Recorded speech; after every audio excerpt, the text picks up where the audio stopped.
একজন বাবা সবসময় পিছিয়ে থাকে কেন আসলে আমরা জানি না।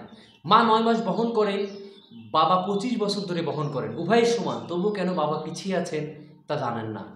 মা বিনা বেতনে সংসার চালায়, বাবা তার সমস্ত বেতন সংসারের জন্য ব্যয় করেন। উভয়ের প্রচেষ্টাই সমান, তবুও কেন বাবা পিছিয়ে আছেন তা জানেন না। মা আপনার যা ইচ্ছা তাই রান্না করেন, বাবা আপনি যা চান তা কিনে দেন। তাদের উভয়ের ভালোবাসা সমান, তবে মায়ের ভালোবাসা উচ্চতর হিসেবে দেখানো হয়েছে। জানি না কেন এক্ষেত্রেও বাবা পিছিয়ে আছেন।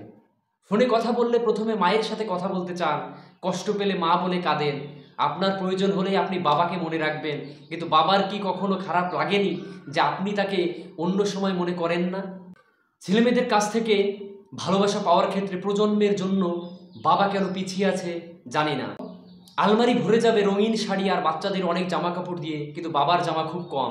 নিজের প্রয়োজনের তোয়াক্কা করেন না, তারপরও জানেন না কেন বাবা পিছিয়ে আছেন। মায়ের অনেক সোনার অলংকার আছে, কিন্তু বাবার একটাই আংটি আছে যেটা তার বিয়ের সময় দেওয়া হয়েছিল।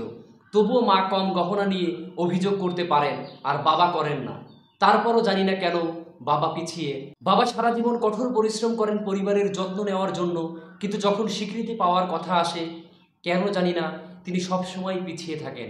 মা বলে আমাদের এই মাসে কলেজের টিউশন দিতে হবে, দয়া করে আমার জন্য উৎসবের জন্য একটা শাড়ি কিনতে হবে, অথচ বাবা নতুন জামা কাপড়ের কথাও কোনোদিনই ভাবেনি। দুজনেরই ভালোবাসা সমান, তবুও কেন বাবা পিছিয়ে আছে আমরা আসলে কেউই জানি না।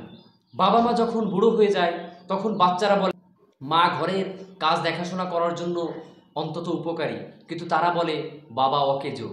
বাবা পিছিয়ে কারণ তিনি পরিবারের মেরুদণ্ড, আর আমাদের মেরুদণ্ড তো আমাদের শরীরের পিছনে থাকে, অথচ তার কারণেই আমরা নিজেদের মতো দাঁড়াতে পারছি, সোজা হয়ে দাঁড়াতে পারছি, সামনের দিকে এগোতে পারছি।